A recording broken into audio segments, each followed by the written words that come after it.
What's up, y'all? What is going on this morning? Episode 240. Welcome, welcome, welcome. Well, what's on tap for today? It's a lot of talk about retirement, okay? What is up with that word retirement? It seems like everybody is getting tired of working. Everybody want to quit. I'm tired of working. I'm done. I'm ready to stop. We got Aaron Donald contemplating retirement. We got 3 or 4 guys retiring in the NFL. We got the Warriors about to be retired if they don't get they act together. I wish Kevin Durant would retire his Twitter account. We got so much retirement talk, and of course, we got current games talking to. We got NBA Finals talk. We got the after Memorial Day Braves report, specialized by me. I've been ready. I worked on it last night, so you have to listen to it. Anyway, not only that, we got all three of your boys in the house today. We got Coach, we got Red, we got your boy Red. Our money, he's out fighting for our country somewhere overseas, but we know he'll be back. Sports base, she's off today. But anyway, episode 240 is going to happen no matter what. So get ready, y'all. It's about to start. Episode 240. Let's crank those engines up and let's ignite right now. What's going on, everybody? Welcome to episode 240 of the Red and Rev Sports Show. Red and Coach are coming to you live from the ATL show with the good Reverend coming to you live from the Keystone State of Pennsylvania. We come giving to you real sports talk because we are real sports fans who are real sports athletes who have what, gentlemen? Real sports knowledge. So hang out with your boys, Red, Rev, and Coach for episode 240 of the Red. Okay, Coach. Now you got it.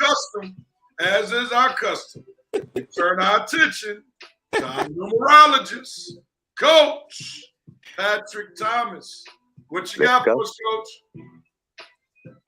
Good morning, everybody. Episode 240. We got it's a pretty sad one.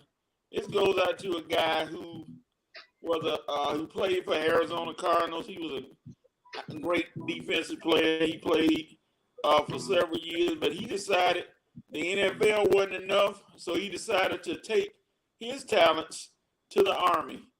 And as he took his talents to the Army, he unfortunately ended up passing away.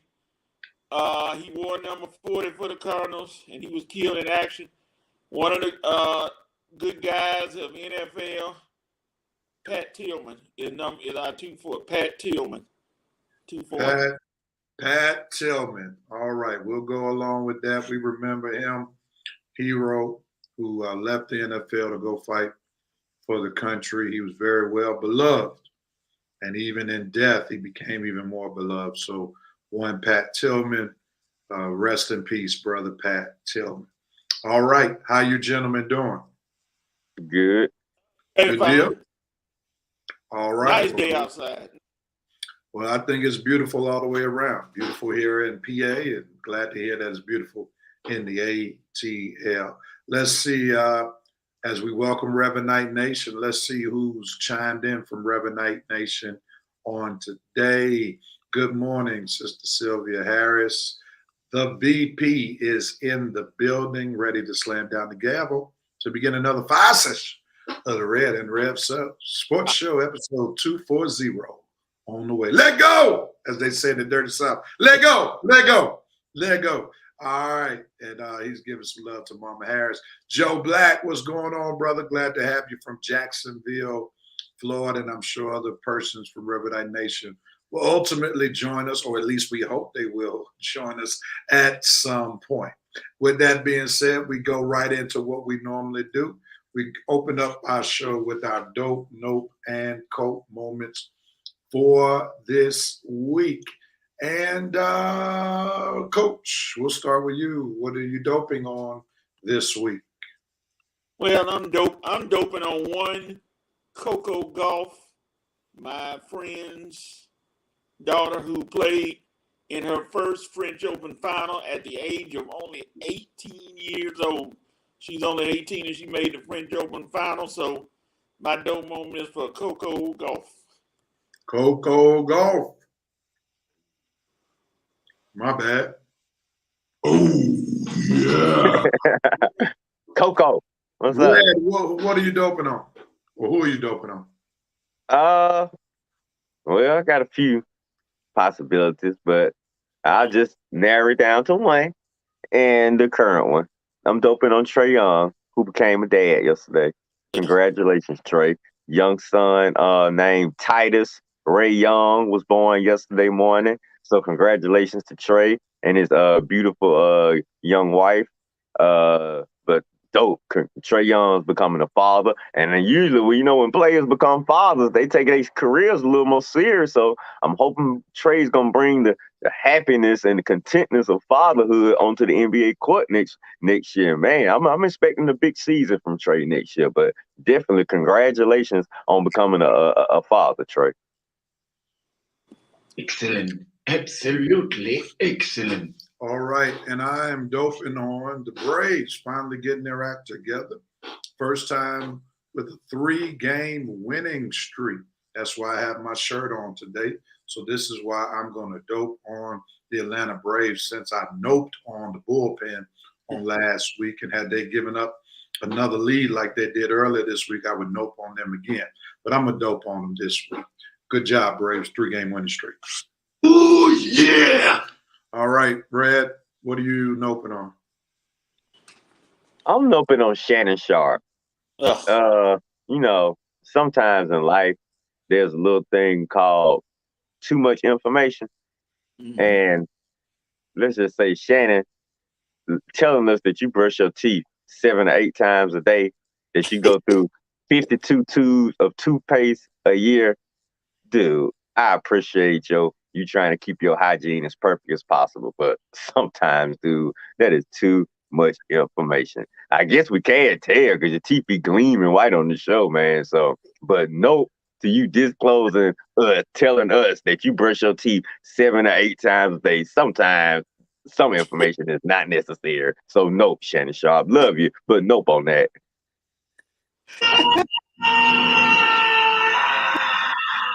All right. I'm noping on the fact that we were robbed of having the best crew prepared for the NBA Finals to commentate it on ABC. Yeah. Mike Green and Van Gundy. What's his name? Jeff Van Gundy. Jeff Van Gundy and Mike Breen not being available to get their commentary. Even though the black guy from Canada is solid, Mike Breen, I missed his commentary, his announcing, as well as Jeff Van Gundy and Mark Jackson going back and forth. So hopefully they will be over COVID, past COVID protocols, and be back announcing tomorrow night's game. Bang! Oh, I'm sorry. Come on! All right. Coach, what are you noping on? I'm noping on one announcer, Jim Cott, who used to pitch in the major leagues. He referred to Nestor Cortez, the Yankees left-hander, as Nestor the Molester. Now, Mr. Cott, I know you've been pitching, and I know you've done your job, but somewhere you got to slow it down and don't use certain terms about certain people. And to call the man Nestor the Molester was kind of ill on your part. He said he meant no ill intent, but words like that you can't say on TV and call a dude a molester in this day and age. Jim Carter, I nope on you. Wow. You have got to be kidding. All righty, gentlemen. We'll go to our cope section of this moment. I am coping on the fact that right now I cannot find a Michael Harris Atlanta Braves jersey unless I create one myself. So I need somebody in the Braves organization to make sure that Fanatics and all of these other memorabilia companies get my man Michael, and the kid is not my son, Harris's jersey on your website, as Joe Clark would say, expeditiously. Let's do it. Let's do it. Let's do it.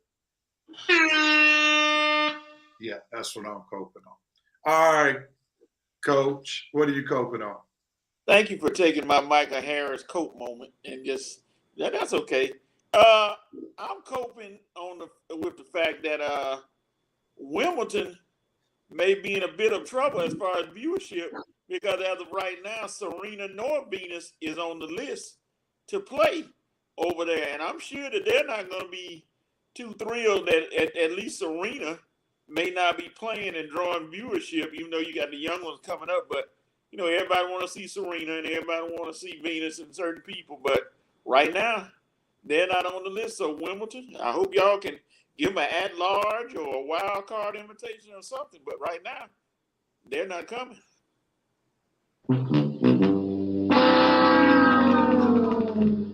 Redrick. Yes, sir. Well. What am I coping on?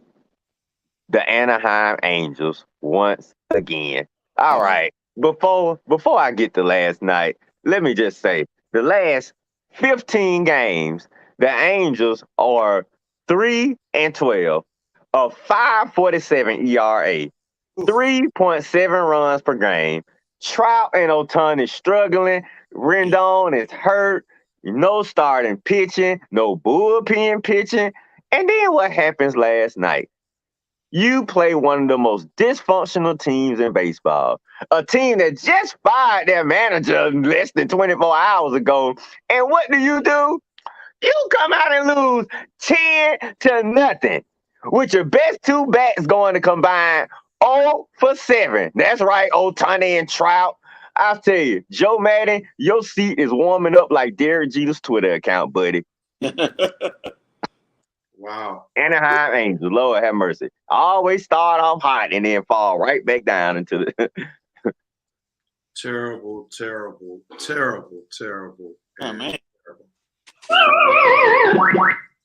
All right, gentlemen. Thank you for sharing your dope no coke moments. Let's see what Revenite Nation is doping, noping, and coping on today. Let's see what they got.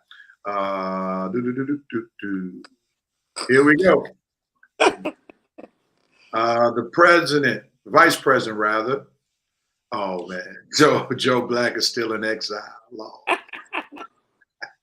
All right, the VP, the Dow doing COVID's work for us, dismissing Djokovic from the French. Coach took her dope moment, doping on the Boston Celtics comeback. Ooh. Vincent Woodruff, great dope coach. She went down big time today in the final straight, but she continues to show us the serious upside. Trey's kid has more hair than he does. Shannon is sensitive to bad breath on his part. Alex Mack retiring after a great career. Joe Black retiring. Doping on that. Vincent Woodruff, you need a ton of toothpaste to keep those head clean, Mr. Rhodes. Come on, bro. He's proud of those pearly whites. Mama Harris, halitosis is real, especially with the horse mouth. No, Pat Beverly needs to go to work to Safeway in his off season. We're tired of seeing you on the NBA show, Lord. On ESPN. We ain't have to see him this week, thankfully. Rev, that son isn't yours, but you could name drop and the Braves organization could give you the Joe Black, nope, the Falcons keep going to the Titan and Bears garbage pile for talent. Let's see who else we got.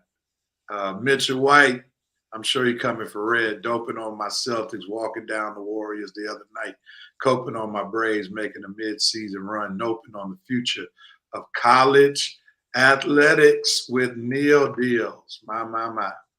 You've been saving that one all weekend, you mean? I don't think Serena's retired, mother dear. Vincent Woodruff, Jimmy Butler's final shot, you could have taken that to the rack. Horford wasn't going to stop you. Yikes. All right, we'll talk about that in just a minute. We forgot about that. She may as well. I thought she was done as well. Just chilling.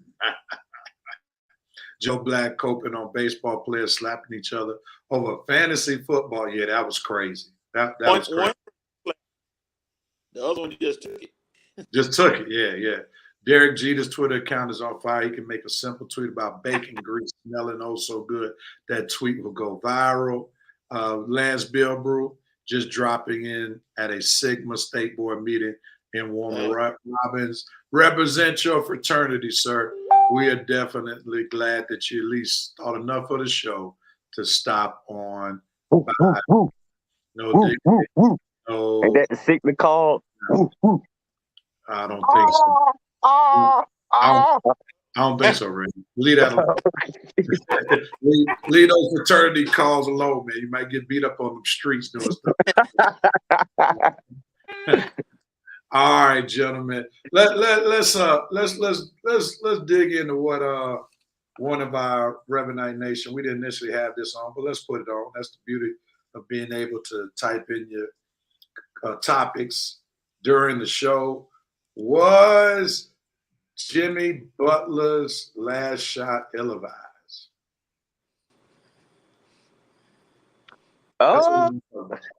This is a simple case of, what's the word I'm looking for?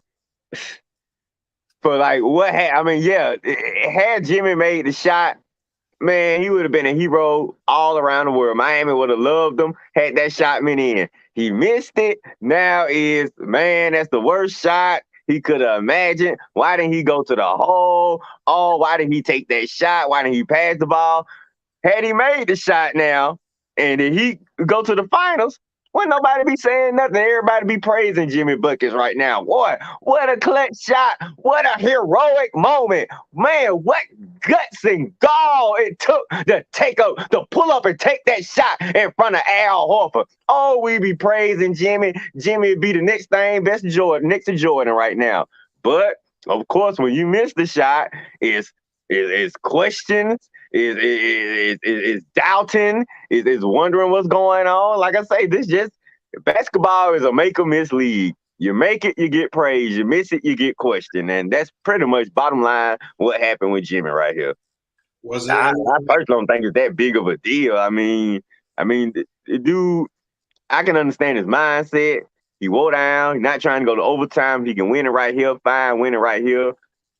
I mean, personally, I don't have a problem with the shot. I don't have a problem with the shot because I completely understand what was going on in his mind at the time. I don't have a problem with the shot. Sorry, Coach. All right, Coach. Was the shot ill-advised? You're exactly right, Reddy. I mean, if he make it, oh, yeah, we jumping up and down. Jimmy Butler's so great. If he miss it, now you want to jump on. What about those 35 other points he made to keep you in the game? If he doesn't score like he did, he wouldn't have a chance to take that shot, because it would have been over anyway. Boston would have moved on and beat them. And for the people that say Harvard wouldn't have blocked that shot, how do y'all know? How do you know he would have got fouled? How do you know that Butler would have missed it? Butler missed a layup before.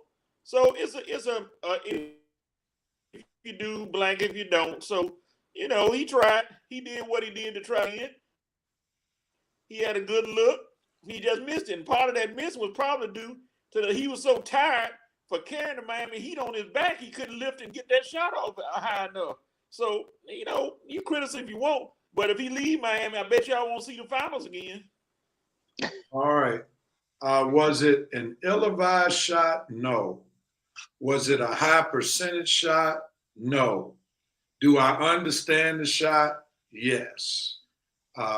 Definitely Jimmy Butler played, keep in mind, all 48 minutes in regulation. Oh, that is very rare for any player to play all 48 minutes of an NBA basketball game. To play at that kind of level, to play against those dogs that the Celtics have, that requires exerting a lot of energy. Yep. So Jimmy Butler was trying to go for the kill shot because he knew he didn't have 5 more minutes in the tank in overtime. Yep. Therefore, he was trying to go for the win that would give him a chance to go to the NBA championship. And unfortunately, the shot did not go down, as my 2 co-hosts have already stated. Had he hit the shot, he would have been the greatest thing. Miami Heat probably would have put a statue out there in Miami about the shot that he made. So you can't have it both ways, but definitely, the shot made sense to me, especially taking into consideration he was tired and he wasn't feeling overtime.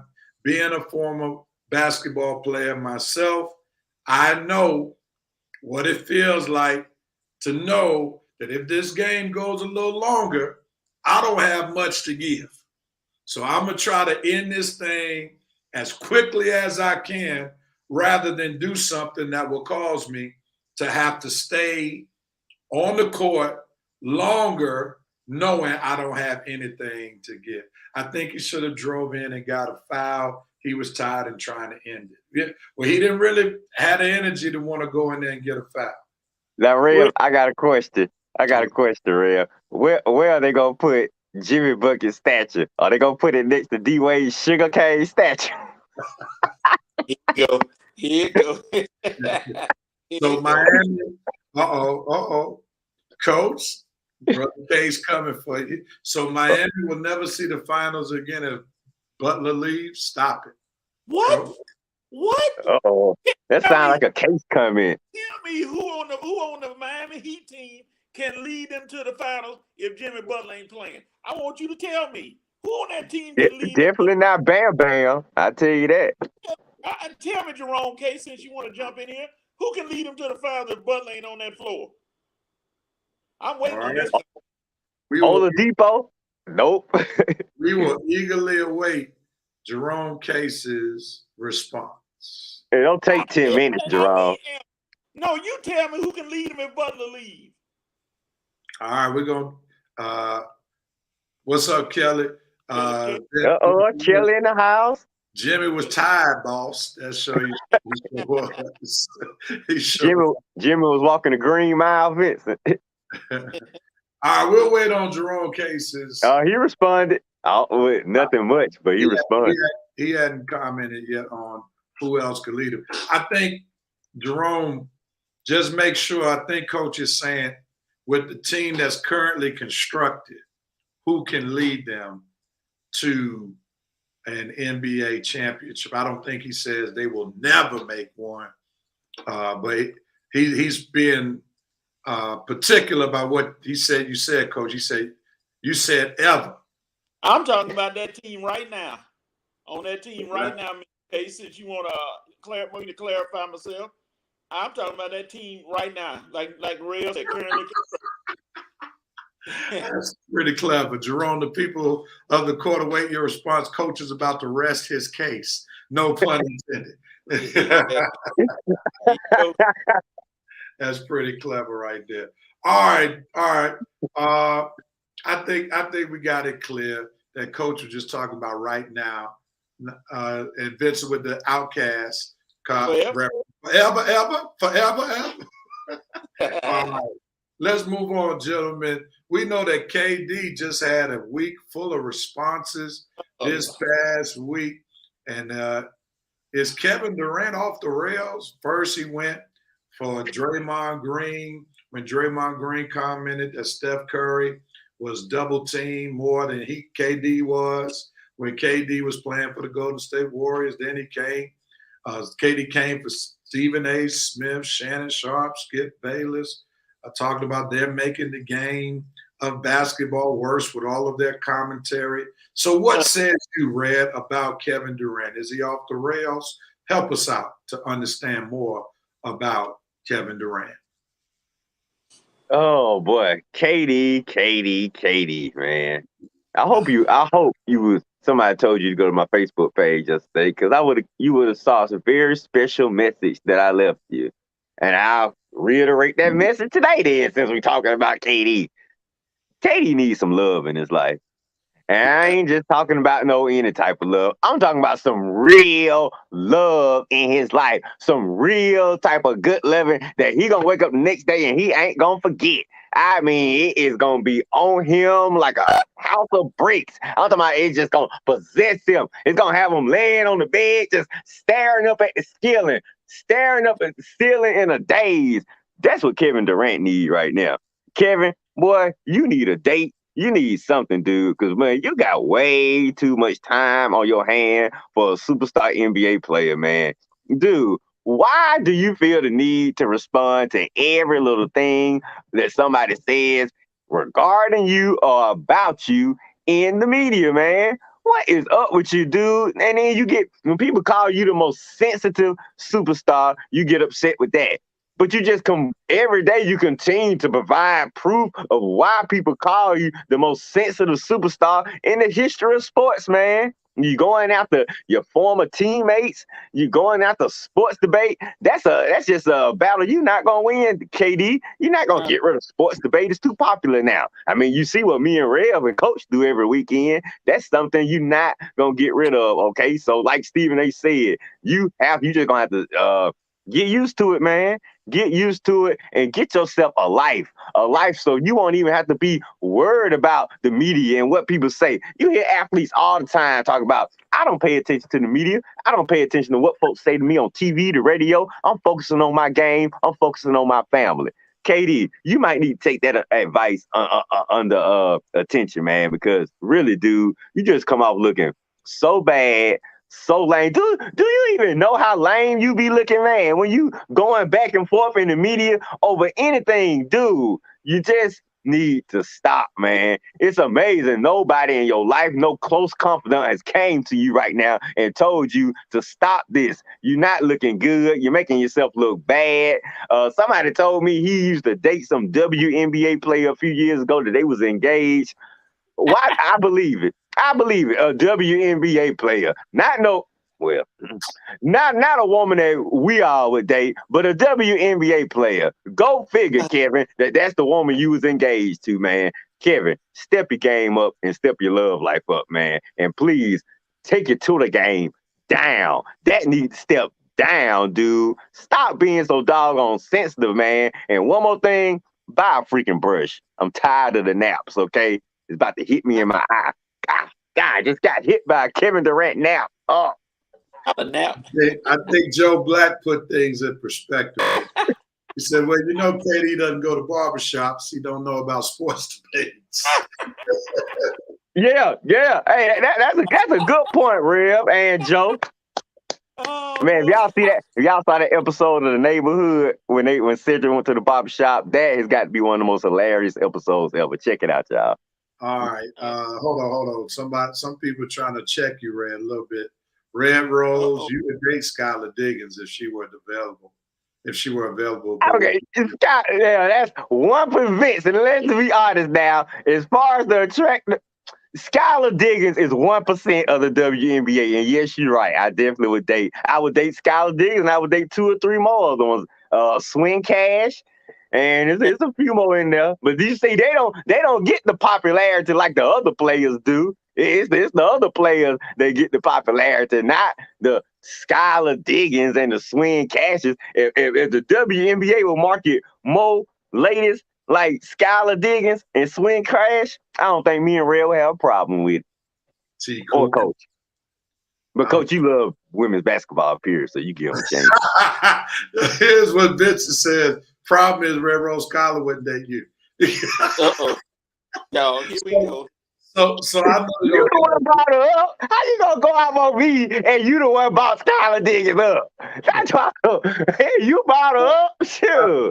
I was just telling you that. Yes, I understand. I know she fine, Vincent. Jeez. Red, I didn't know your new name was Reed, but this is pertaining to you. What does Reed have against WNBA?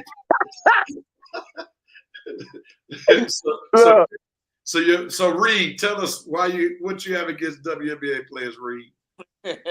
Well, I need to ask Mr. Casse to first learn how to pronounce my name, Mr. Casse. Okay. I don't have anything against WNBA players. Jerome, I don't have nothing against him because I never watch him, so I shouldn't have nothing against him.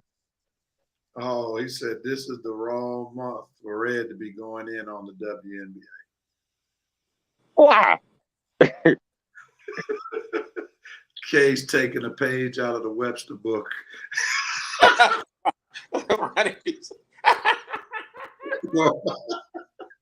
you mess with Armani? Armani ain't here to defend himself. Oh my goodness, man. Mr. Casse. All right, let's move on. We're gonna shift gears real quickly to football. Aaron Donald making news. What's up? You all right, Coach? Rev, you didn't see? Yeah, you didn't see Armani. Not Armani. Durant had a late tweet. He just tweeted a few minutes ago. What It's was his my latest? prerogative. That's what he Oh my goodness. he says. Bobby Brown, that's what he is. It's so sensitive. They helping you, Rev, what this month is, Pride Month. Oh Lord. Oh Lord. Just leave it right there, Red. Just say, "Oh Lord," leave it right there. Y'all. I'm not going any further. I got my comments out. I'm not gonna make it worse. Oh, Mr. Casse. Okay, now I see what Red was referencing. Okay. How you Went French on him. Don the Sports trying to do better than No Limit Sports. Lord. Oh, Kanye. Hey, Dana. All right, Miss Brick is glad to have you. All right, let's go. Is Aaron Donald's career complete? He's flirting with retirement. He believes that with the Super Bowl ring that he just got, all the all-pro defensive teams that he's made, he says, if I put up my cleats, turn in my helmet and shoulder pads today, my career is complete. Coach, I'll start with you. Is Aaron Donald's career complete if he retires today? Sure it is. Sure it is. He's a Hall of Famer. When he leaves the sport 5 years later, Hall of Fame bound. I mean, what does he have to prove? What I don't know anything he had to prove. He finally reached the ultimate goal that every player wants, getting to the world. I mean, not the World Series, the Super Bowl. So now what does he have to do? He punishes people every week.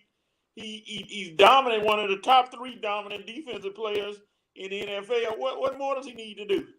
So if he retires today, puts them up, leaves the cleats up, hey, Hall of Fame, career complete. Red, do you share Coach's sentiment?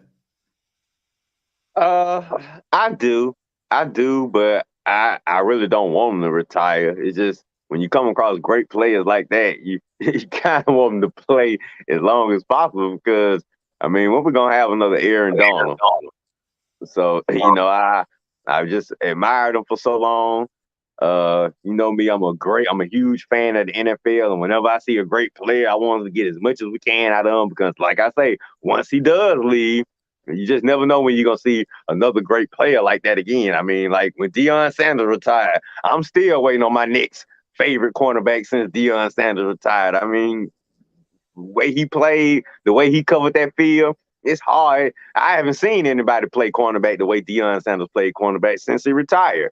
A lot of great quarterbacks retire. You don't see that type of quarterback play again. I mean, the way Aaron Donald bruises and just uses his ferociousness to just pound and punish offensive linemen. When you know Aaron Donald right there, you can forget about running that ball through 99's gap. You can just hang that up. And as far as QB pressure, like I say, when this guy leaves, we are really gonna miss a great one right here. Like I say, I'm a huge Aaron Donald fan. I'm a huge fan of most great players in the NFL. So he's a great one. And yes, his career is complete as of right now. Yes, he would be a first ballot Hall of Famer as of right now. But no, I don't want him to retire because yes, I would really miss him. And I share both of you all same football sentiments. In regards to one, Aaron Donald, 7-time All-Pro, first ballot Hall of Famer, no doubt. Now adds to the resume, Super Bowl champion. There's nothing else to prove. I think he's trying to keep his body intact as much as possible so that he can continue to go to Los Angeles Lakers football games and flex his muscles and all of that stuff, not looking broken down. So Aaron Donald, if you feel the need to retire, man, go ahead on and do you. You fought the good football fight. And whenever you finish your race, you're definitely going into the Hall of Fame. All right, gentlemen, before we do halftime, since we're moving right along. Halftime already? Before we do it now, we're going to add this right here for you. Let's go right into it. Uh-huh. The Braves report. Let's do it. Okay. Give me a minute. Bring up my numbers. All right. So we're doing the Braves report right now. Yeah, that's what we're doing. You hear the music, don't you? Okay. All right, Braves report. Well, here's my pre-Memorial Day Braves report. Well, we are 26 and 27. Hold up, Red. You said pre-Memorial Day. That's been a couple I of mean, weeks. no, post-Memorial Day Braves, but sorry, y'all. God, they gonna kill me. They gonna kill me. All right, I'll take the heat. Post-Memorial Day Braves report. Now, we are 26 and 27, second in the East, 8.5 games behind the Mets, 3 games out of the wild card. The Braves team ERA as of this point is 3.86. That's 7th in the National League. Our team batting average is 241. That's 9th in the National League. Braves have 2 pitchers in the top 10 in ERA in the National League. That's Kyle Wright at 241, Max Fried at 279. You got 3 pitchers in the top 25, Wright, Fried, and Ian Anderson, but his ERA is like 4 point, and he's right there at 25th spot with a 4.70 ERA. But Ian had showed me something. I know he'll pick it up. He just had a little bad luck in the field and a few pitches that he like to have back. But I got complete faith in Ian. I know he'll be there when we need him. I think the Braves have 3 pretty good pitchers right now. Max Fried is great. Kyle Wright is getting there. Ian Anderson is very good. Charlie Morton is solid. Okay. I don't really like his high ERA right now, but he's Charlie Morton, so I give him the benefit of the doubt. Now, this is going to surprise you, real, right here. Kellen Jensen, I'm going to call you your real name today. Kellen Jensen has 13 saves. That's 3rd in the National League. I honestly was shocked at that stat because all I ever see him do is blow saves. But it's good to know that he's 3rd in the National League in saves. He gave us a pretty good save last night. Once again, you got to put your heart in your chest when he's on the mound. We got to get away from that. We can't be nervous when Kelly Jackson come on the field. Now you got to be a little bit more consistent, like me and Real was discussing earlier this week. But like I say, as far as the Braves report right now, we right where we need to be. The Mets shocked us because they're a little bit better team than we thought. But the Braves are right there, probably a better spot than they were last year around this time. We still need to get over 500, but I have all the faith I do in my Bravos. I know as soon as this June and July, as soon as these months heat up and the weather changes, that our backs are just gonna be flowing all out the park. So our backs are gonna rise up, our pitching is gonna step up, and guess what? When playoff time comes, the Braves are gonna be right where they need to be. Go Bravos, chop on. Your boy Red is behind you 100%. All right, Red, thank you for your report. Coach, you have anything to add?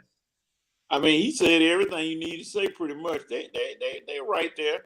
Last year, they were about the same pace. Now the other night, who did they play? The Diamondbacks. They picked it up and hit and murdered the Diamondbacks. So if they can keep that up, and Jansen can find his way to not be out there throwing all over the place, him and Will Smith should make a deadly combination. They should be tied for top saves in the league, but sometimes things happen. So I have no doubt the Braves are gonna pick it up. And your namesake is making the rounds, boy. They talking about him big time. Michael Harris, saying that he's one of the future stars. And he probably could stay there for the rest of the year, pretty much. Well, Michael, and the kid is not my son, Harris, is definitely batting well. As we posted, 286, has some timely hits this week. It doesn't seem like he's rattled, very composed. He could be my son with those characteristics, because I do have those characteristics.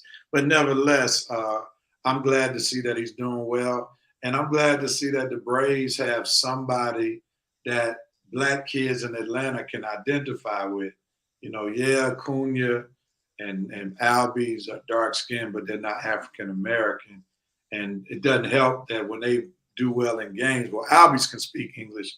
Acuna been here 3 years, still can't speak English. Got to bring his interpreter.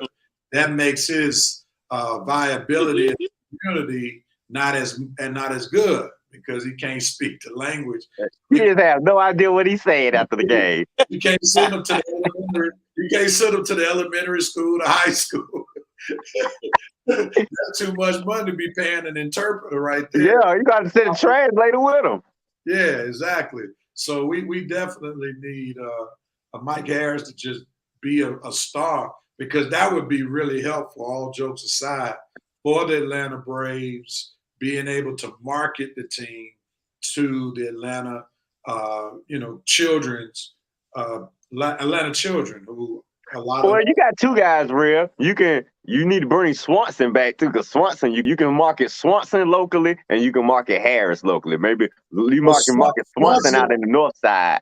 Well, Swanson's a slam dunk. Swanson is already marketable because all those white ladies love him. They love him. There you go. There you go. You see why I was going with it. Going with it. I'm just talking about it from more the African American side. Oh yeah, you're right. Yeah. As you know, when you go to the Truist Park, it's raining with white folk at the game. Yeah. So they're gonna be there. If Dansby is there or not, they'll just have a few more white young girls there because of Dansby, no doubt about it. But we'll have more people trickling in if Mike Harris is really that dude. Yeah, Mike to throw a couple of suits on so all them sisters can come check him out. Mike Harris. I don't know if he has that Dansby Swanson appeal amongst the African American community, but I think we would definitely love in the Atlanta community, even though I don't live there, but I still am there from time to time because my mom kept a home there. We would love to have a black player, African American player, because that's what we remember when the Braves made that move from worst to first. Because Terry Pendleton at third base, Otis Nixon, center field, Dion on that team, Lonnie Smith, Brian Hunter on that team, David Justice, Marvin Freeman. Like the whole outfield was African.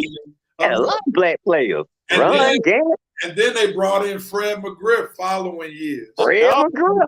The crime dog. So Marquise Grissom finally came in. That was a bad trade when they gave David Justice up for Marquise Grissom, though. Yeah. That was a bad trade. They didn't give themselves a real chance to defend their World Series. But yeah, Marquise Grissom did come, and they had quite a few players. Let's see, the Bravos, your boy Red Rose is behind you. As long as you're doing good, y'all fall off. Red will be doing sweetly right. The Braves are looking good at one of those wild card spots. They're too far behind the Mets now, and I think they are for real this year. Man, please, we ain't too far behind the Mets. It's still early, Alexis. Don't get scared now. We all need to pull our money to get to. Oh, man, that's funny right there. Rev Truist Park is storming. White people, you definitely need some swaggo with some Black Rain by Michael Harris's presence. Fred McGriff's hat still doesn't fit. David Justice was trying to get away from crazy Holly Berry. We won't go into that. We won't go into that. I know what you mean, Vincent. Lord, do I know what you mean? A somewhat volatile situation from time to time. We'll go straight into halftime of the Red and Rev Sports Show. Halle Berry gonna sit us in the halftime. Yeah. Here we go. Hopefully, I'll enjoy the first half of the Red and Rev Sports Show. We're coming back to you with second half action. We got what else? We got basketball. Basketball, retirement talk. I said WNBA. No, NBA Finals. Oh, God. Nope, the WNBA. That ain't getting me excited. NBA Finals action coming your way. And then we also got some football talk. So hang out with us for the second half of the Red and Rev Sports Show. We'll be right back. Peace and love, everybody.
And we are back after halftime of the Red and Red Sports Show. We hope that you all have enjoyed the show thus far. Again, we got some NBA Finals action that we'll be talking about in just a moment. We'll talk a little bit about some football. Let's see any comments from Reverend Knight Nation. Let It Be the Holly Berry from that Sword, that movie Swordfish. Oh, Lord. I'm not putting Red's comments on there because I don't want to continue to encourage him to post talking to our fans when he already got a mic. All right. Anybody say Halle Berry from Swordfish? Oh, my goodness. This dude. Still here. All right, gentlemen. Let's move forward. Move on. Our 5 for 5 segment. We got 5 topics. 1 baseball, 4 topics when it comes to football. So we're going to get this 5 for 5 started in just a moment. We're going to start with what happened in the state where I live now. There was a firing that took place. Yeah. Here we go. Joe Girardi out as the Phillies skipper in Philadelphia. You gentlemen, you got 45 seconds solo, 15 seconds with the community screen. After those 15 seconds, you keep on talking, you will be muted. All right? Just keep those things in mind. Here we go, gentlemen. Joe Girardi fired in Philly. We'll start with Red. What you got? Surprised, but then not surprised. Philly had a lot of expectations. Why they had these expectations, I have no idea. Do you not know you're in the division with the world champion Braves? What you thought you were gonna do? You thought Joe was gonna come over there and have that Philly team knock my Braves off? Nope, can't knock the Braves off, can't knock the Mets off, probably can't even knock the Marlins off. But look, it's just a team with a lot of high-paid players and a lot of disappointing results. Joe's a good manager, but I don't think he was the manager for that team. I didn't think he was the manager for that team when he got hired. Joe, you're an American League guy. You've seen when you tried the National League East before and it hasn't worked out. You tried it with the Marlins, you got fired. You tried it with the Phillies and you got fired. Joe, stay out the National League East, okay? You're a New York guy. You're an American League guy. Stay over there. Love you, Joe. Coach Joe Girardi. Joe, you got plenty of talent on that team, but you just couldn't get it together. You stayed below 500. You never put a squad that would win. Philly is not a patient town. They want winners and they want them now. Like the guy said, I want my money and I want it now. So, All right. The Lunas has been cued. Vincent Ward and Philly don't play that. Joe couldn't get it right. Red Rose, remember, this is the city of Philadelphia. We know they different. Joe will do well elsewhere. What are your thoughts? You think Joe do better elsewhere, Red?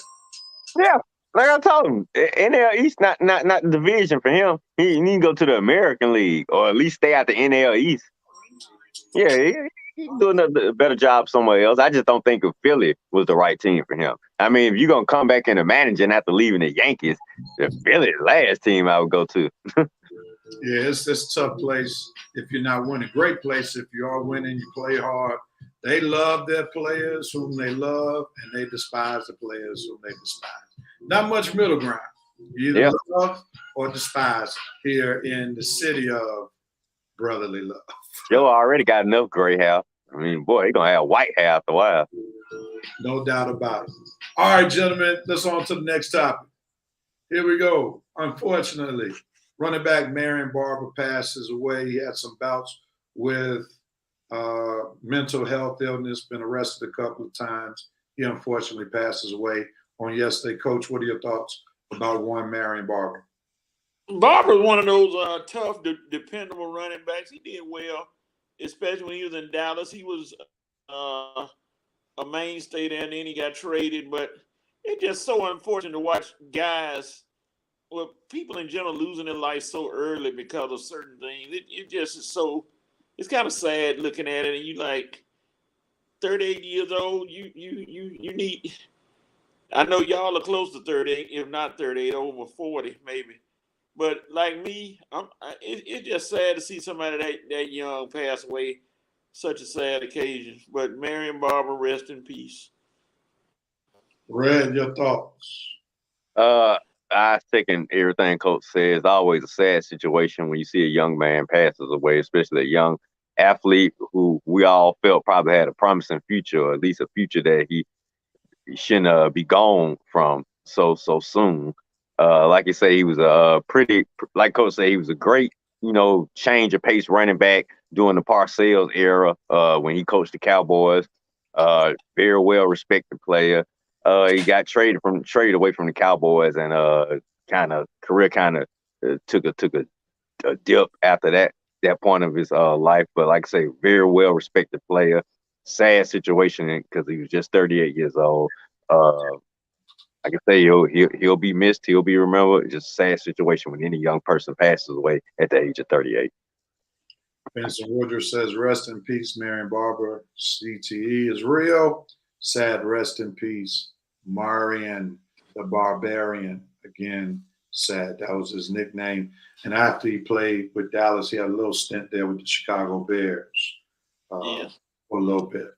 All right, so let's move back on. We'll crank up the music on this one.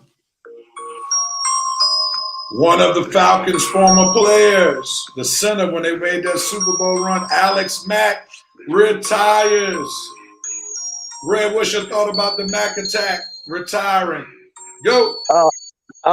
Very, very well respected center. Definitely, I think is a future Hall of Fame player. Probably one of the best centers of his era. I just wish he could have completed his career with a Super Bowl ring, which he was well on his way to in 2016. I'm not going to speak any more of that situation because it's just going to bring tears to my eyes and my heart. But like I say, very well respected center. Definitely a future Hall of Famer. Former Falcon player. Wish he had got a ring. He didn't. And I'm going to stop talking right now because any more thought on them because I'm going to start crying. Coach. Well, when the Falcons were having line trouble, they always looked at a guy like Alex Mack to bring him in. And as soon as he came in, they improved big time because Alex Mack was one of those guys who could galvanize and bring a group together and get them to play ball. So Mack is going to be a Hall of Famer. I hate that he's retiring, but hey, he'll go down as one of the best centers of all time, regardless. All right, one Alex Mack finished up his career with the San Francisco 49ers. Kudos to the Mack attack for protecting that garbage for all of those years. Enjoy your post-NFL life, sir. Thank you. I could have said it better myself, Vincent. Thank you. Thank you, VP, for those candid words about the new Colts quarterback. We appreciate it. And, there you go. Well, I won't be there for long. I promise you that. And we approve that message. All right, the retiring bug was real busy last week in the NFL. This week, Ryan Fitzpatrick retires. Only man to throw passes for 9 different teams. What's your thoughts, man, about Ryan Fitzpatrick, who some would call during some stages of the season Ryan Fitzmagic? Fitzmagic, baby.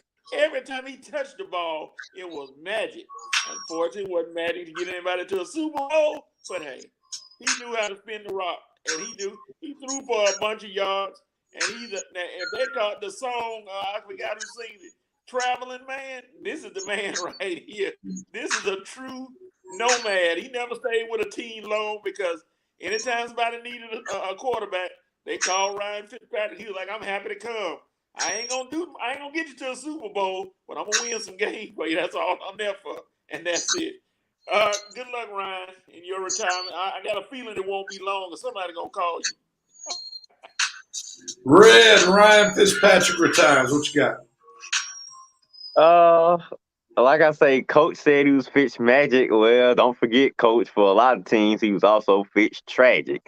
And you're right. He's gonna come in and win you a lot of football games. He ain't gonna get you to those Super Bowls. He ain't gonna get you to the playoffs either. No Super Bowls and no playoffs. He'll win you a few games. He'll give you a few weeks of magic, and what? We might be able to do something. But in the end, Fitz Magic usually turns into Fitz Tragic, and that's why he's been on 9 or 10 different teams throughout his career. And all I have to say about you, Ryan, is you got a problem with my Falcons?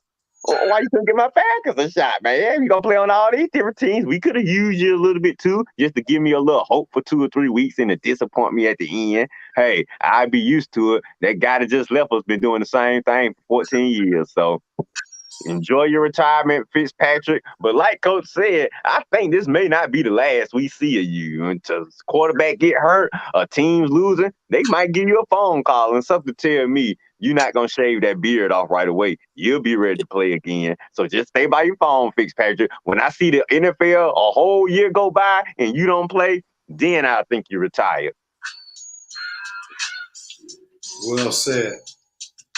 Well said. Well said. And well said. All right, let's see. We got some comments. Thanks for your time with the Dolphins, Fitzmagic. Let's see, Ryan, Jamaican Fitzpatrick retired after forever. I think he played with Coach.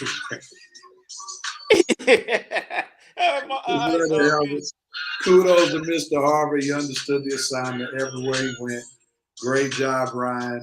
Gonna miss the beard. That's right, he did go to Harvard. Yep, no doubt about it. It's a testament to him play and start for 9 NFL teams, having fun with your retirement. We'll see him in a booth in the near future.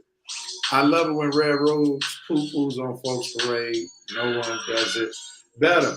And one group of fans that are have to be ecstatic that he bombed in Buffalo. The fans in Buffalo are ecstatic that he bombed because they wouldn't have Brother Josh Allen if Ryan Fitzpatrick didn't bomb. Because remember, he had one good year when he got over there at the beginning, and they signed him to like a 2 or 3 year contract.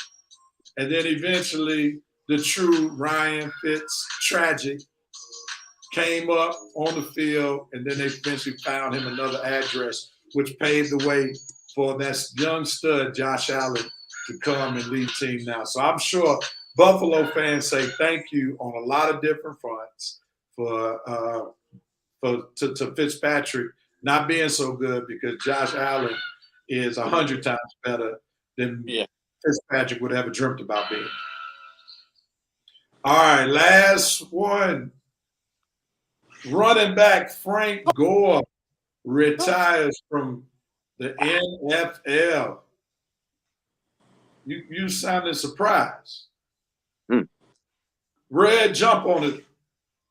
Yeah, I am surprised. I mean, I never thought Frank would retire. This dude's he's about to make history as the first 50-year-old running back in the NFL. I mean, you already was the first 40-year-old running back. I mean, Frank Gore, we just never seen all this, man. With all those injuries you had early in your career, for you to be still hanging on this long, man, Frank, dude, you going in the Hall of Fame just for your durability. When Frank Gore's name is called in Canton, he's getting in for durability alone. You're gonna be one of those Curtis Martin type Hall of Fame selections. You getting in on durability. Never had any big playoff moments. Never had no big Pro Bowl moments. You were just a consistent, solid runner throughout the regular season. You had your 1,000-yard seasons, but you just never jumped off the screen. You weren't like a Barry or a Walter or an Emmett or even Jim. Well, no. Barry, Walter, Emmett, no. Oh, I'm messing up my joke. Barry, Walter, Jim Brown, or even Emmett, Now, I said it right. But anyway, time's almost running out. Frank Gore, I'm surprised you hang on this long, but enjoy your retirement. You're definitely a Hall of Famer. I'm going to miss you, buddy. Respect. Coach. Gore is one of the most, I don't know, disrespected is the word, but it's got to be something, because people don't think he's not a Hall of Famer. I don't know why he done enough. He what is it? Top 5 in the NFL in rushing yards. I mean, the man can play. So hey, Frank Gore retiring, good for him. Go retire, relax, take it easy, and enjoy your NFL career. 5 years, Hall of Fame. All right. Let's see what Revenant Nation has to say. As a fellow Miami alum, thanks for all you've done in your NFL career. He was a former Miami Hurricane. Job well done, Frank Gore. We appreciate all of the great years you gave us in the Bay. Thank you, sir. Also, folks, for getting on the reason we know who Clinton Portis and Willis McGahee is because Gore was constantly injured at the U. Things happen for a reason. Job well done, Frank the Tank. Gore is a Hall of Famer indeed. First ballot, yes, we can build this case, Job well done. I don't know about first ballot, but I've come around on Frank Gore to concede the fact that he will be a Hall of Famer. First ballot, It depends on who on that list when he come out. If it's a weak year, he might make first ballot. Yeah, he's not a no-brainer first ballot. No, not no brainer. I mean, let's not put him on the same level as the Walter Payton, Emmitt Smiths, Barry Sanders. That's first ballot Hall of Fame. You know, he may have to wait a little bit. I equate him to be like a Chris Carter, you know, on the same level as a Chris Carter. I hope he don't got to wait 6 years like Chris Carter. Well, you know, I don't think he'll have to wait 6, but you know, he's not on that top tier running. Yeah, I feel what you're saying. He's more a second tier type Hall of Fame running back. Yeah, second, third, somewhere around in there. But yeah, but he'll make the Hall of Fame at some point. All right, gentlemen, let's see. Frank thrived on some bad San Fran teams. He's not a Super first ballot, but he's deserved. Yeah, we won't. Yeah. He's definitely deserved. We cannot deny that. All right, gentlemen, we thank you all. He'll get in for Jamal Anderson. Yeah, no doubt about it. No doubt about it. All right, gentlemen. Let's do this, man. Y'all know how we do it. We got to talk the NBA Conference Finals. There's one light-skinned guy on this panel who ain't too happy. I'm not the light-skinned guy that I'm talking about, though. Let's talk some basketball. NBA Conference Finals. Celtics are leading the Warriors 1-0. The Warriors had a 15-point lead going into the fourth quarter and wound up not only losing that lead, but losing in double digits to the Celtics, where Atlanta's former player, Al Horford, went nuts from the three-point line. Hit, 6 of them? And he dropped 26 points. And then you look at Jason Tatum, only shot 3 for 17, had 13 assists. Steph Curry went nuts in the first quarter, 21 points, but he couldn't combine that 21-point total in the rest of the 3 quarters that he played. So with that being said, we're going to start with Red, who is rooting for the Golden State Warriors. Brother Page is winning in the finals. Page at both sides. Conference Finals, NBA Finals. I'm sorry. Yeah, come on now. Yeah, thank you.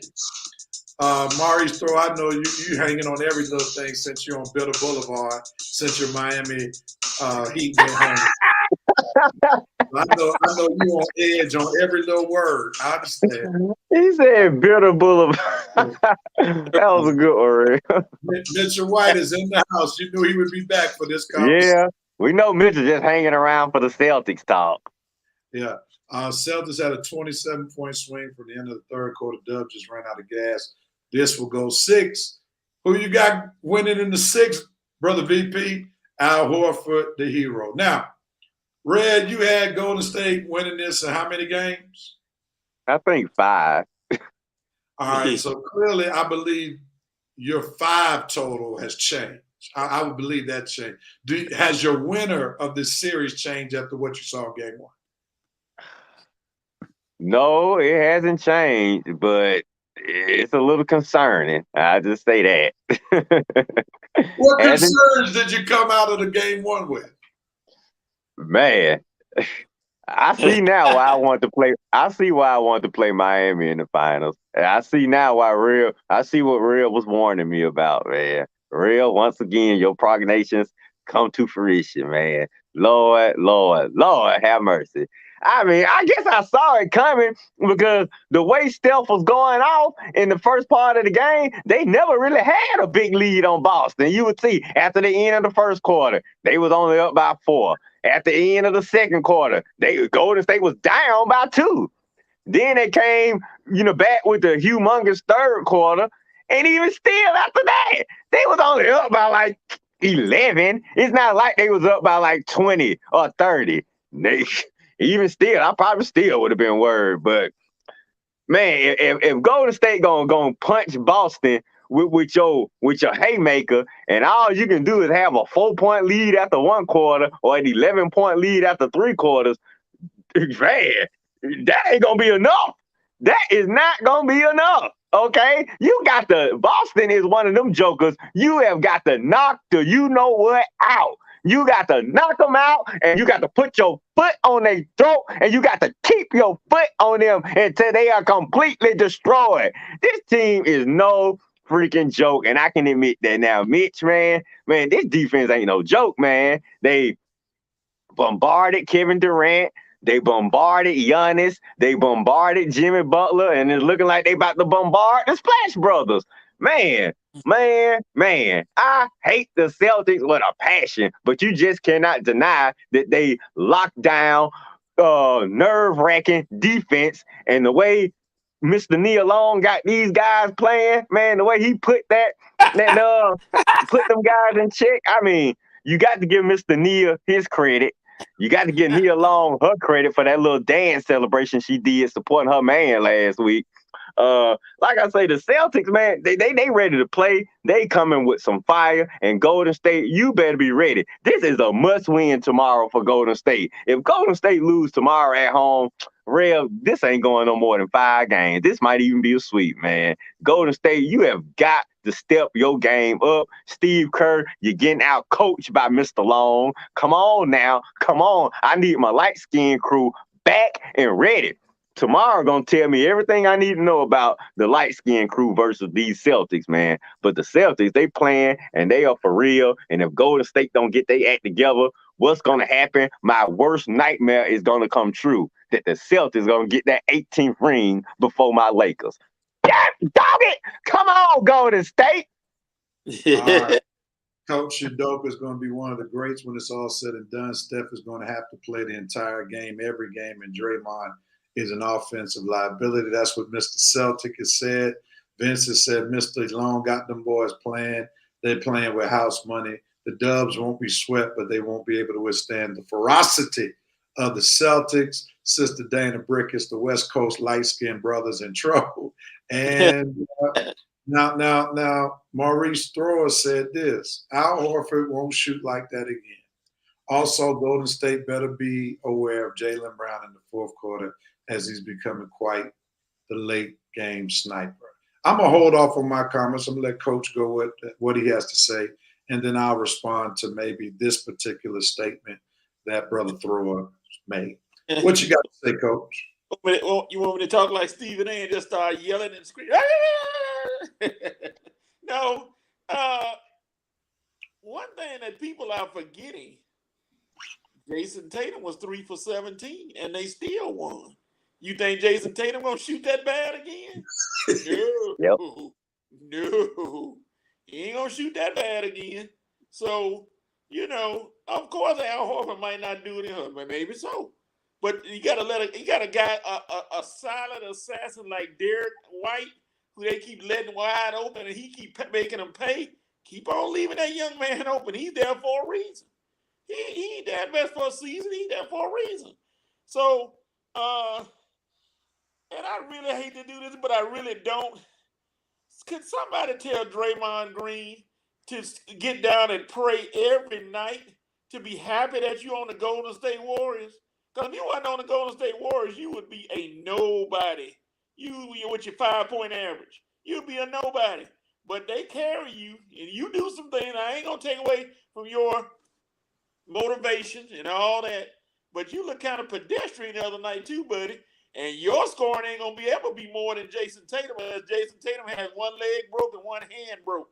So, Golden State got to win game 2. I ain't gonna say it's a must win. I'm sorry, it's a must win. Lose game 2, they in serious trouble going to Boston. Rev. Yeah, Anthony Corey's right. He messed up that A foot, but Al Horford will shoot like that again. Not only is he because he's a mid-range shooter, but you have to look at how open he is. Al Horford can hit the open jump shot, open three-point shot at a high percentage. And it's not like he was shooting contested threes. If you keep leaving him open like that, he will hit another 4, 5, 6 threes in a game. So don't get it twisted, brother thrower. That man can shoot. He shoots a lot of open threes. And the reason why he's open is because Golden State is undersized, trying to defend Jaylen Brown and Jason Tatum. And because they are undersized, they got to use a lot of help defense. When you got help defense, what happens? It leaves shooters wide open at the three-point line. Here it is. Golden State, in order to be competitive in this series, they are going to need my boy from Michigan, Mr. Jordan Poole, to step up his game because they're expecting him to give the production that he gave in the regular season when Steph Curry went to the bench. If Steph Curry has to play 48 minutes, it's a wrap. Done deal, baby.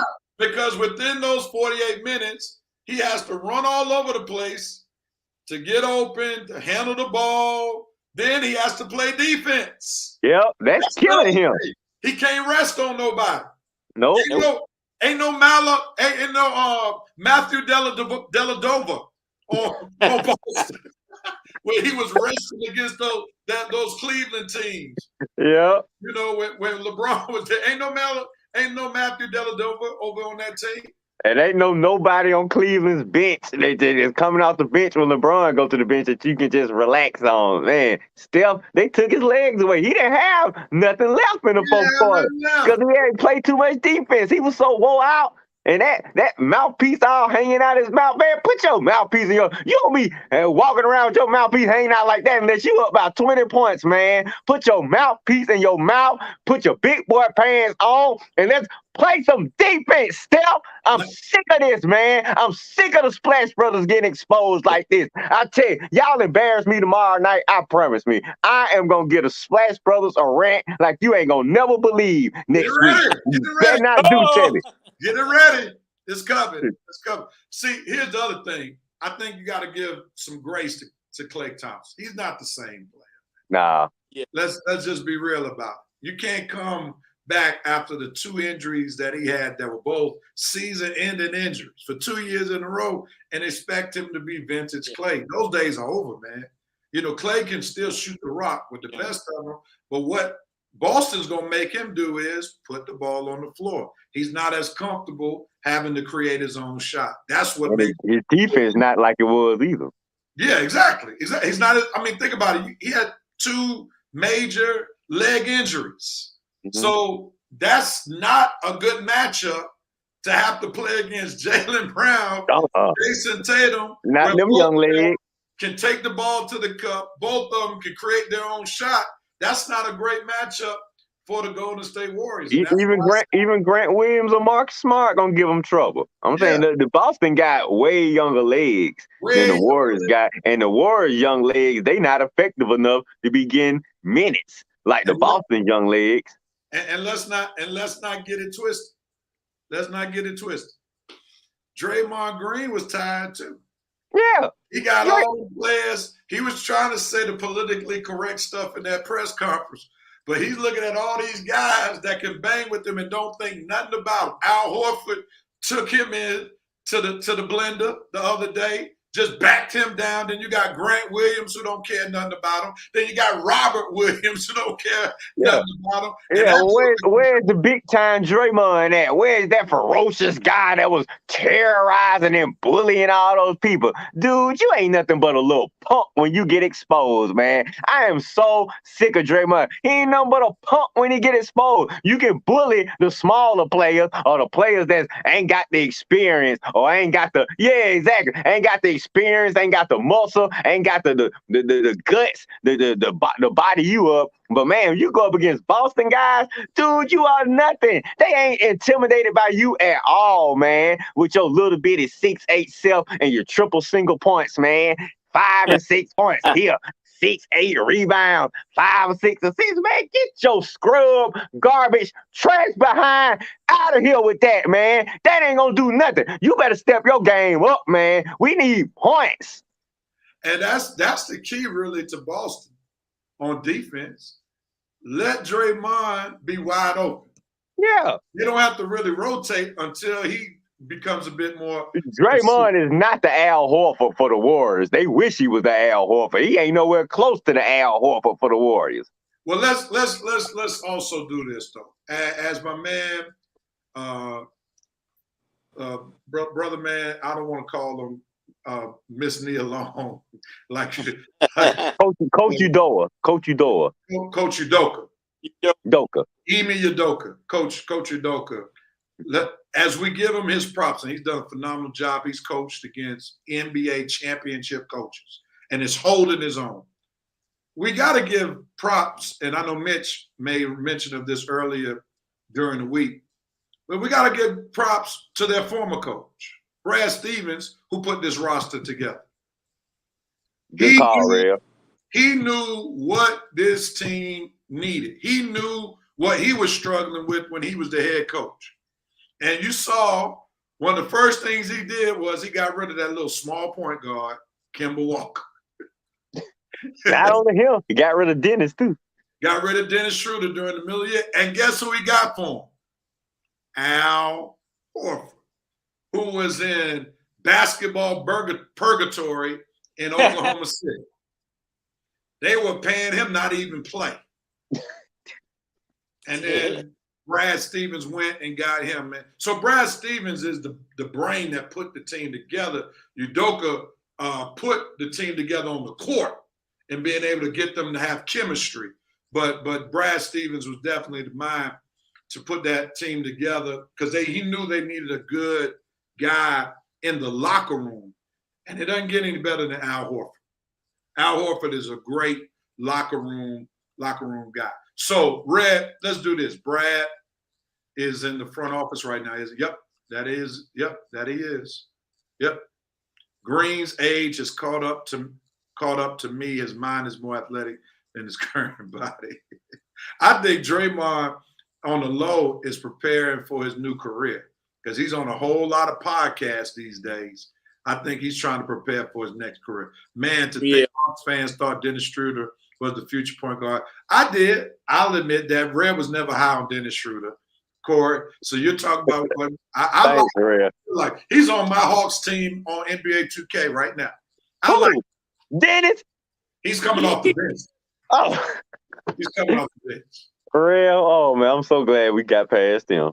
But see, I can't really say Steve Kerr got our coach, Jerome, because here's the thing. Whenever Steph went off the court, that's when they lost the lead. I mean, it's as simple as that. And you cannot play a small guard like that 48 minutes. You can get away doing Jimmy Butler like that, a game or two. You can get away doing LeBron James like that. They're bigger, stronger. You can't do Steph Curry like that. Nope. Steph will pass out. Jordan Poole is going to have to step up his game. The two players for Golden State Warriors are going to have to step up to avoid this being a 4 or 5 game series. Jordan Poole, when Steph is on the bench, and Draymond Green. Oh, I thought you were going to go Wiggins. Wiggins gave you 20 points. I mean, he ain't going to dominate.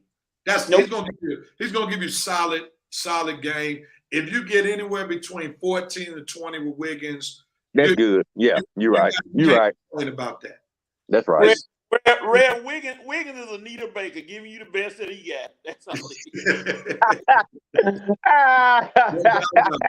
No doubt about it. No doubt. I love that song, Coach. That's him. And you all know that Golden State have been talking in the locker room, because when Draymond Green made the prediction before Game 6 of the Eastern Conference Finals that Golden State, after they beat the Mavericks, would be playing the Boston Celtics, when Shaq pushed them on who were they going to be playing, Yeah. he knew the Celtics were a juggernaut. And that was really the last team that he wanted to face, because they have just as many bodies as the Golden State Warriors. And this is the first test of the Celtics where they just can't key in on one player. I mean, that has to be very disheartening. You lose at home when their best player, as Coach made reference to, shot 3 for 17. And then you lost by double digits. Yeah. That's the thing that makes you really have to question your hope in this series. Yeah. Because you basically saying, I would actually think Looney needs a strong game. Looney's gonna be Looney, man. He's gonna give you a few offensive rebounds, and that's about it. You know, that Looney's effectiveness is based upon the missed shots. They ain't running no plays for Looney. Exactly. They ain't calling his number at the goal. His number. They'll break the defense down and dish it off to him, or he's gonna get an offensive rebound. That's his value to the Golden State Warriors. Draymond's value is he can pass the ball. Draymond's value is supposed to be on defense. Okay? Draymond is going to be open for open threes, and he's going to have to be able to show that he can hit it with some consistency. You know, Looney's going to give you 10, 12 solid minutes. But if you're expecting Looney to have a big game, you might as well say goodbye to the Golden State Warriors. Because he ain't built for that, bro. Man, for real. You know the guys who need to step up and Golden State go win, and those are the ones that got to step up. Yeah. Not no Looney. Anybody expecting 30 points from Looney now. Nah, man. If you putting your hat on, putting your hat on Looney, man, you might well start playing NBA 2K. Right. You might well just take your hat off and just throw it somewhere. Well, Draymond, I don't think he's scared to shoot. You know, I think he just wants a better shot. But trust me, there have been times where Draymond understood he was going to have to shoot. And a lot of it is he just has to be prepared to take the shot. Not just, okay, the ball's in my hands, the clock is running down, I got to hoist the shot up. But he has to just shoot the ball knowing if that ball rotates to me, I got to be willing not to wait on Clay, not to wait on Steph, because think about it. That's admirable of Draymond Green to want to get the ball to Steph and Clay, because he knows they drop buckets. They rain threes. You know, a lot of players in Draymond's shoes would not even be sitting up there worrying about Clay and Steph. They've been trying to hoist up those shots themselves. That's right. But Draymond knows those are higher percentage shots, but he's going to have to take those shots because I think the Celtics are not even rotating on him. Now, what's Anthony Corey talking about Herter? He said Herter don't shoot enough? He said Herter shoots it a lot more than Ben Simmons. That's what I'm about to say, man. Herter be shooting us out of the game sometimes. All them shots he get up. Sometimes you got to say, yo, Herter, calm down, bro. Slow down. What game were you watching, Anthony Corey? Yeah. Herter ain't got no Ben Simmons syndrome. No. If Herter could, he would shoot 30 times a game. He wouldn't even blink. But Ben Simmons, no doubt. You know, it's so bad with Ben Simmons, They even programmed it in NBA 2K. He don't shoot any open threes in NBA 2K. If he's not in the paint, that shot ain't going up even on the video game. They got him down to a T. It's crazy. Yeah. It's crazy. All right, so let's go with some predictions.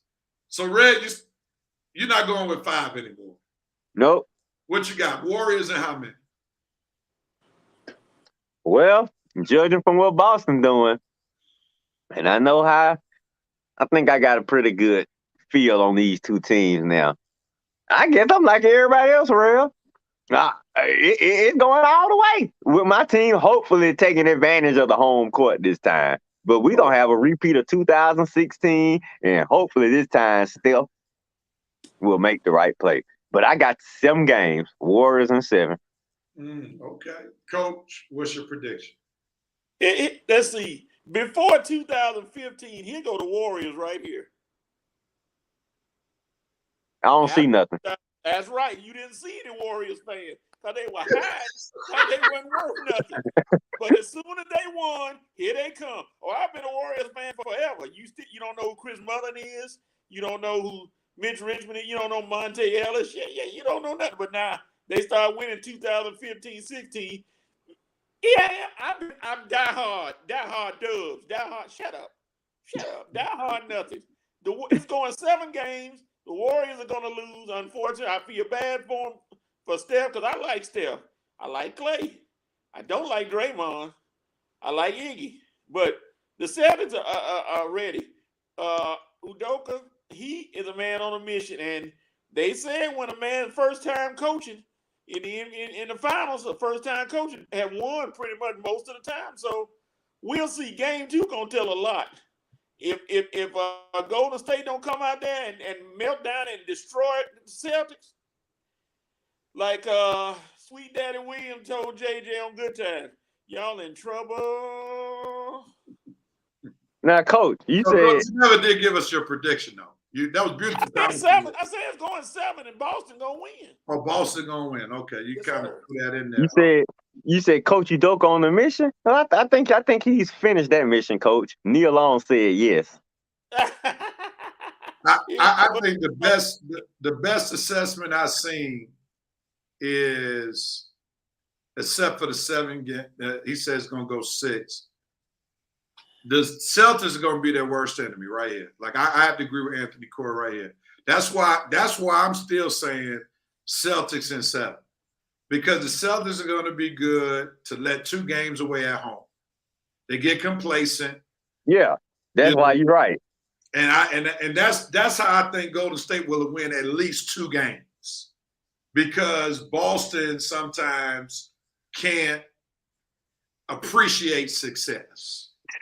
Now, like against the Miami Heat, they should have let Maurice Thrower get out of his what I'm going to call it. They should have let him get to his poo-poo party a game before. You know, they waited till game 7 to give him false hope. You know, but I thank the Boston Celtics for doing what they did, because they gave us something to watch last Sunday night, right? But you really appreciated that. I really appreciated that, because I needed something to watch on Sunday night. They should have taken care of business on Friday. Yeah. Okay. But the Celtics are known to not take care of business, like Corey said. So they're good for a 2-game meltdown. That's why I'm going to say 7, because I think Golden State might win 1 outright. I won't be surprised if they win tomorrow. Yeah. And then Boston to go home and let one of them home games get away. Yeah. Now, if the Celtics win tomorrow, I say it's going 6. I say it's going 6. It might go 5 if the Celtics win tomorrow. Now the Celtics get complacent again. I'm gonna still give them 2 games to cough away. Okay. That makes sense. That makes sense. Because Miami shouldn't have went 7 games with Boston. No. Miami didn't have the talent, especially when they didn't have Tyler Hero. Yeah. Played most of those games. You saying Boston should have won the East in 5? Yes. Yeah. Yeah, that one should have been over soon. I agree. Yeah, Golden State would be. And see, that's why I think Golden State still got a chance, because you poo-poo too much now. This the wrong team to be poo-pooing with. By 20, I wish you were a betting man. I would take that bet in a heartbeat. Well, I mean, Coach, now, there could be one of the games that Real talking about. The games they poo-poo, they usually get beat bad. They ain't gonna poo-poo this one. They stole. So you guaranteeing tomorrow gonna win? Boston? Boston gonna win tomorrow? But I know they ain't gonna lose by 20. They ain't gonna get blown out. I don't know. Warriors need a confident. They need a confident win. I want them to blow them out tomorrow. But you right, the chances are the way they play defense, it won't be a blowout. But I can always hope. Warriors. Yeah, just wait till we get to Boston. I promise you, Mitchell, y'all gonna lay an egg in one of them games, and you better hope the game that y'all lay an egg ain't gonna be the game you regret, because this gonna be the team they can actually win with y'all poo-pooing. The Heat, they didn't have enough. They were hurt. The Warriors could win while you poo-pooing, so you just keep them poo-poo thoughts, Mitch, and just wait till tomorrow. I'm gonna be on you, Mitch, the whole series. All right. Rev, you better tell your classmate it's gonna be on. Here's the thing with Golden State. The reason why another reason Golden State might be in trouble is that they're the true definition of you live by the three, you die by the three.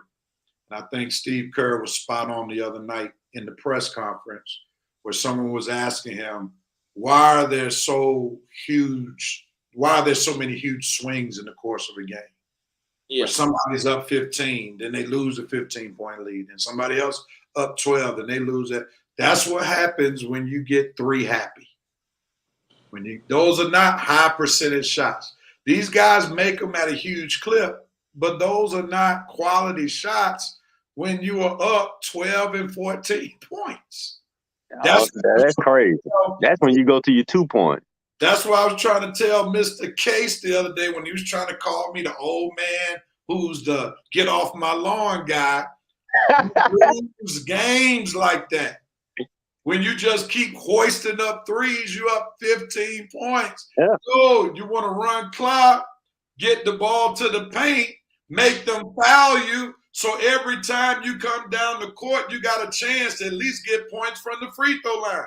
Exactly. But you're not going to get in the bonus if you keep hoisting up nothing but threes. It's going to be a bunch of 28-3, like a bunch of 28-3 type meltdowns. You know, you supposed, instead of scoring points to keep adding to your lead, you keep doing things to decrease your lead. Yep. And that's why we're learning back in the day why our coaches used to sit people on the bench for taking ill-advised threes, especially when you're up.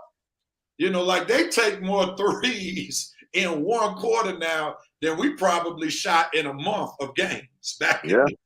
I mean, it's just unbelievable. How many championships have the Dubs won shooting threes? Okay, let's all right, let me go back. I'm sorry. Let's put things in context. They won one championship basically because they were three happy. That was the first championship with Steph, Clay, and Draymond. They won those other two championships because they were just better than everyone else. Let's not get it twisted. When you add Kevin Durant to the roster to go along with Steph, Clay before he got hurt, and Draymond Green, Cleveland didn't have a chance. When you just have Kyrie to go with LeBron and Kevin Love, who's overrated. All right. So come on, man. Let's not go to a Jerome case. Let's put things in perspective. And we know they would have three-peat if Kevin Durant did not get hurt against the Toronto Raptors. They would have won. They would have won it again. So come on, man. Perfect transition to Hawks. What we talk about the Hawks for before we sign off? Give us some reason to talk about the Hawks, Corey. I already said Trey became a father. That's all the Hawks talk is we need to talk about right now. Rev, go back to what Jerome said. Cy? No, up at the top, above that. How many championships have the Dubs won? Oh, they're saying how many championships?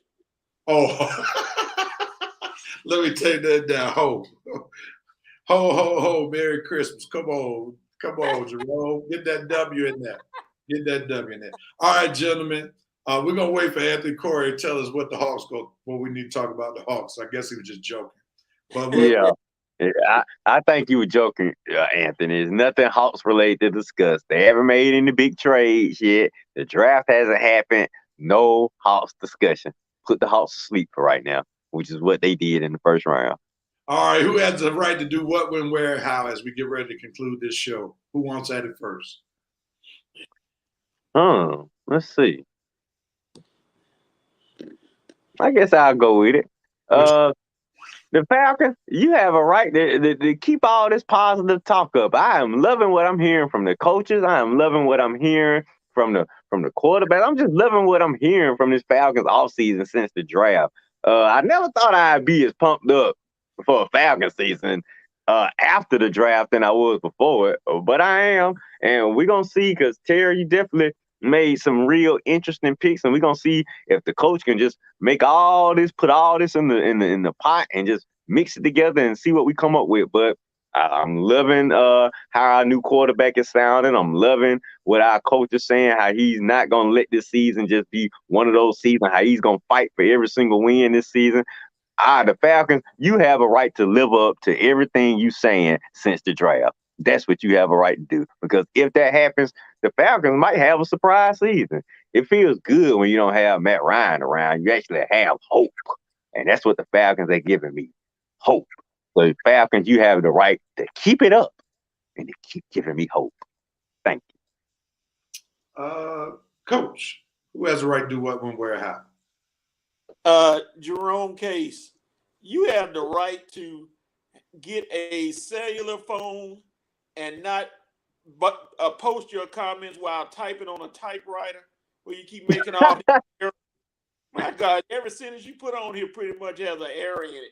And I know you're better than that. Well, at least I think you're better than that. But you be in such a hurry to put your post in, that typewriter don't click as fast as you want to, but it's okay. That's why they got correction fluid. Well, you can't use it on this, but anyway, you know what I'm talking about. All right. Let me see where I'm going to go with. you using one of those misery typewriters, Coach? Yeah, where everything just didn't matter what was said. Red and Coach have the right to be quiet while I'm trying to do my "you have the right." But I'm going to do this one. Braves, you have the right to keep up your winning ways so that you can make this NL East competitive, so that you won't have to rely on the NL wild card. 3 games today. Let's make it 6 games in the next 3 days, because we want something to talk about now that basketball season is about to be over. So you have the right to keep up the winning ways of these past 3 days. All right, They will, real. They will. All right, let's see what the Revenites have to say before we sign off. Mitchell White, man, you drinking the same Kool-Aid Red drinking, huh? Falcons will win 8 or 9 games this year. You heard it here first. Wow. Like, y'all are very my you have the right initially is going to be Red. You have the right to temper your expectations of the Atlanta Falcons, because talk is not walk. And, you know, they're trying to get folk to buy seats. They can't say we're going to be terrible in Atlanta, because we don't have that diehard fan base where people are going to spend money just because. So, you know, but we got a lot. We got a lot of young up and comers, so we young and positive, better than being old and knowing what was going to happen with old Matt. I agree. I think we may need to have more expectations for the 2023 season rather than 2022. But it seems like you're gun-ho about this new quarterback from Cincinnati. Well, I don't think we're going to no Super Bowl, winning no big playoff game. I just want them to get off to a good start at least. Just get a feel for the game. So, like you say, next year in 2023, we can be ready for a real run. So you would rather have – let me ask you this. You would rather have the Falcons play well this year and keep the guy from Cincy rather than going for the quarterback at Alabama or Ohio State next year? Well, it depends on how well Riddler looks, yeah. But I mean, Falcons just got it. They just happened how it fell. Real, we needed a quarterback this year. We had to take one. If we needed a quarterback next year, yes, it's a couple of more options available. But if Riddler come in and play well, I'm moving on from the quarterback position. Yeah, Young and CJ Stroud are probably gonna come into the league as better options and more ready, or I don't say that their potential is going to be higher than what Riddler is projected to be. But with all three guys, it ain't no guarantee on none of the guys. And Riddler, for all we know, can have a better career than both of those two guys next year. That's fair. Herschel Walker, you have the right to just shut up and walk away from politics. Facts. It ain't going to happen. It ain't going to happen. Jordan Poole, you have the right to score and not turn the ball over. There we go. You had the right to score, but you had the right score. See what I'm talking about? Jerome, you have the right to proofread your post before you post it. Lord, worse, Jerome. We got to go back to English and grammar class with you. Did somebody get Miss Jonah's number from Mays High? Miss Warren's number? Miss Ramon? Some of me and Rev's old teachers. Case, you haven't been on the case with your writing today, man. Come on, bro. For real, boy, you would get kicked out of Miss Jonas' class with this type of stuff. She'd be like, Miss Jonas said, that's a cold 57.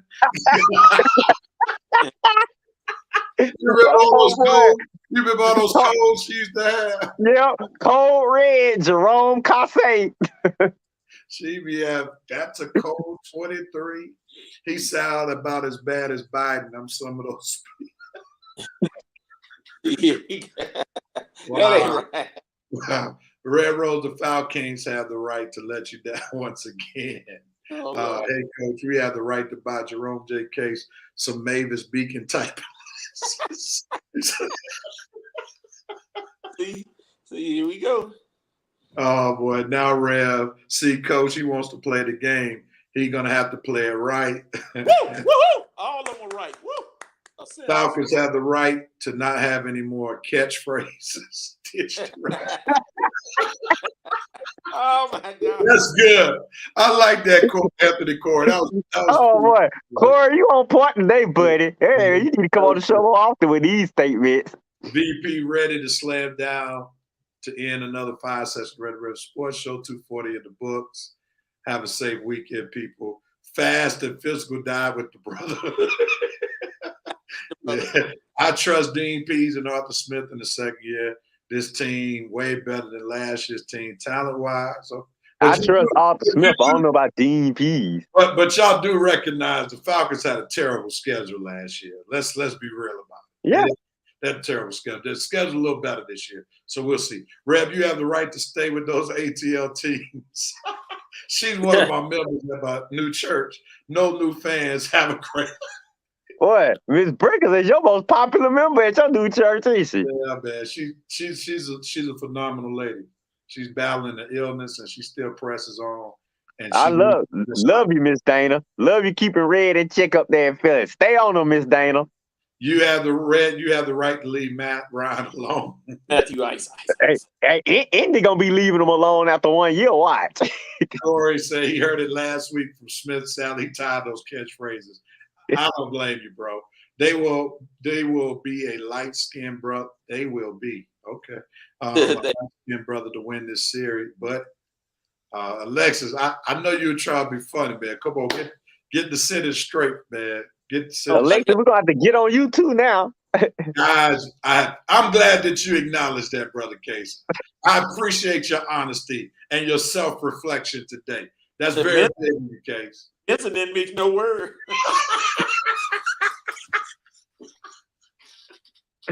Not much, man. I'm a beaver going to beaver. Oh my God, man. Y'all boys, man.